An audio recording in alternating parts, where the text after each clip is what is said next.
yourself for more than just a man. If you devote yourself to an ideal, then you become something else entirely. A legend, Mr. Wayne. A legend. We were in this together. And then you were gone. None of this evil rising. The Batman has to come back. What if he doesn't exist anymore? He must. He must.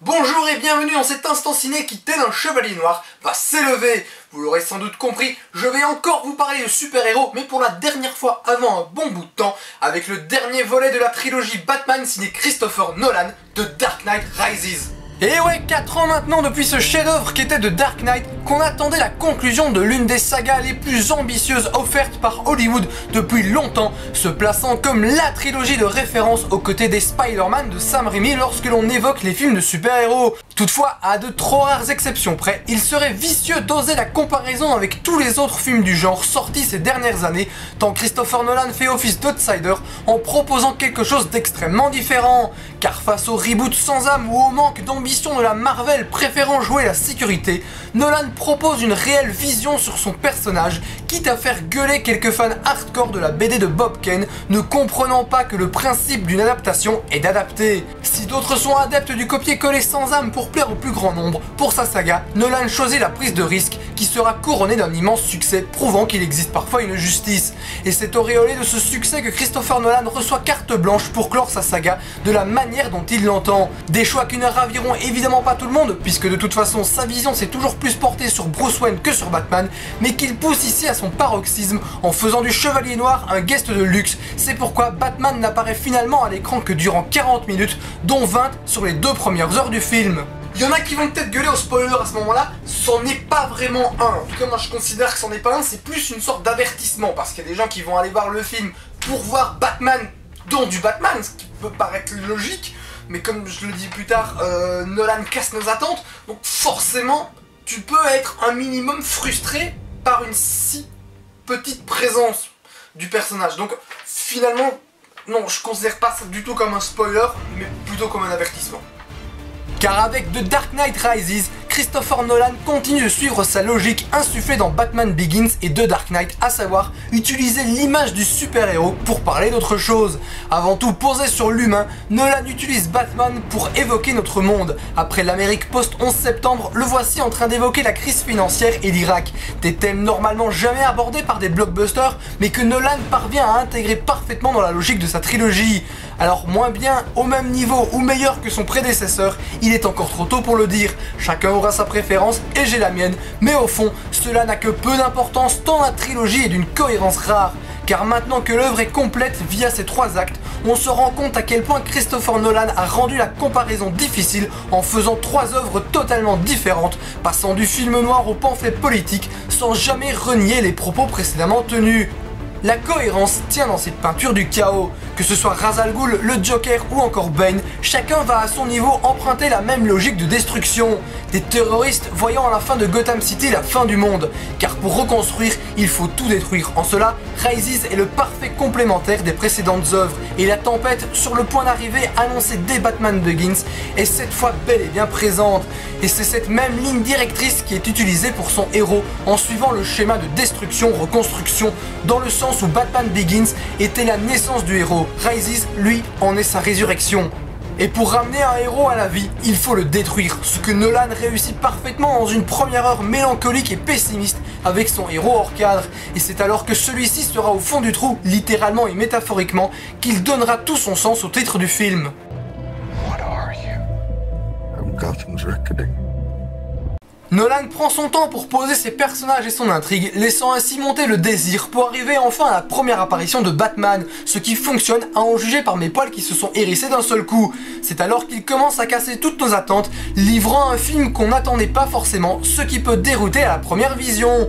D'une densité hallucinante où l'on peut ressentir de sérieuses coupes au montage pour ne pas livrer un film dépassant les 3 heures, Rises multiplie les points de vue sans jamais oublier qui que ce soit. Si un personnage s'en va, c'est dans la logique du récit, puisqu'il n'a absolument rien à apporter dans l'histoire. Si un autre est en retrait, c'est pour mieux revenir sur le devant de la scène au moment fatidique. Que ce soit les vétérans Gary Oldman, Michael Caine ou Morgan Freeman, tous excellents, aux petits nouveaux que sont Joseph Gordon-Levitt ou Anna Tawai, superbe en Selina Kyle, le nom Catwoman n'étant jamais prononcé, chacun trouve sa place dans le récit.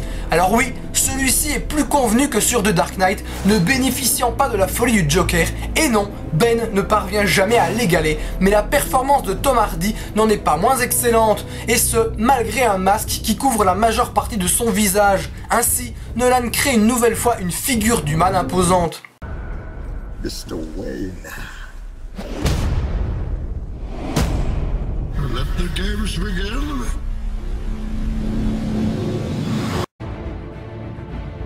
On pourra toujours faire bon nombre de reproches, comme Marion Cotillard se vautrant dans le ridicule dans un retournement de situation mal amené et mal joué, quelques personnages trop vite expédiés ou encore des scènes d'action malheureusement toujours filmées sans aucun génie. Mais au final, il y a tant de choses à côté que ces défauts paraissent mineurs. Rarement, il nous aura été donné la chance d'assister à un blockbuster d'une ambition si démesurée.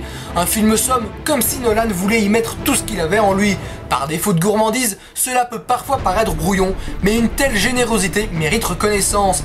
The Dark Knight était un chef-d'œuvre, Rises ne sera qu'un grand film. Au final, dans le monde des super-héros au cinéma, Christopher Nolan s'amuse, mais il est tout seul sur son manège. Alors de tout cœur, je souhaite bonne chance à l'inconscient qui va reprendre le flambeau et livrer une nouvelle saga Batman après lui. Il ne reste plus qu'à laisser autant de faire son travail, et nous verrons bien où en sera cette trilogie dans 10 ans. Personnellement, elle est déjà au Panthéon, tout genre confondu. So you know about him? Of course. Do you think he's coming back? I don't know.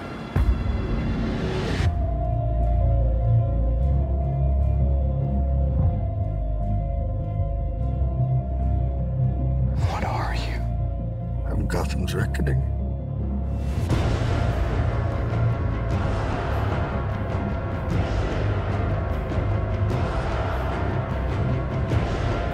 I'm not afraid.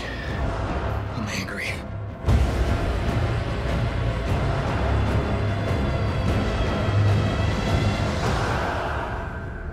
Mr. Wayne.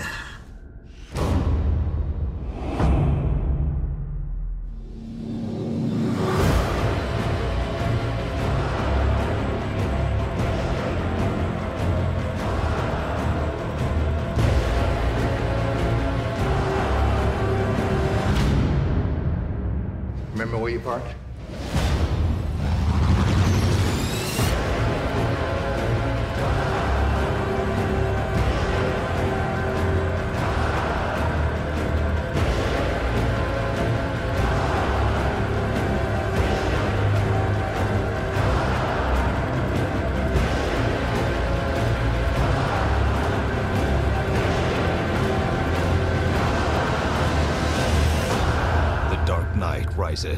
Quand je lis de la part de ceux qui n'ont pas aimé le film que Nolan a juste rempli le cahier des charges, j'ai envie de dire, mais les mecs, 40 minutes de Batman sur 2h45, le cahier des charges il est juste pas rempli du tout quoi. Comme ceux qui disent que les dialogues sont trop lourds de sens sur la symbolique.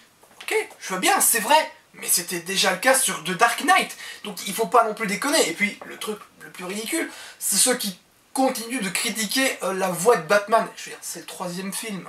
C'est bon, au bout d'un moment, tu sais que ça va être comme ça, donc il faut arrêter de s'étonner au bout d'un moment. Le seul reproche que j'ai vraiment envie de faire au film, finalement, bah, c'est que Nolan a voulu en mettre trop. Du coup, certains aspects du film, tu peux avoir une impression de pas assez. Je pense qu'une version longue pourrait être une extrême bonne chose, mais je pense pas qu'on la verra malheureusement. Donc, on verra avec les bonus s'il y aura des scènes coupées ou s'il y aura une version longue, mais en tout cas, non, comme j'ai dit, c'est tellement généreux, quoi, et au bout d'un moment... Et puis ça va à l'encontre de tout ce qu'on peut attendre d'un blockbuster autant attendu. C'est ça le truc. Ce film-là, c'est une sorte de miracle, quoi. Nolan a fait ce qu'il avait envie, avec un budget aussi conséquent, c'est hallucinant, quoi. Moi, personnellement, j'ai hâte de voir son prochain film, quoi.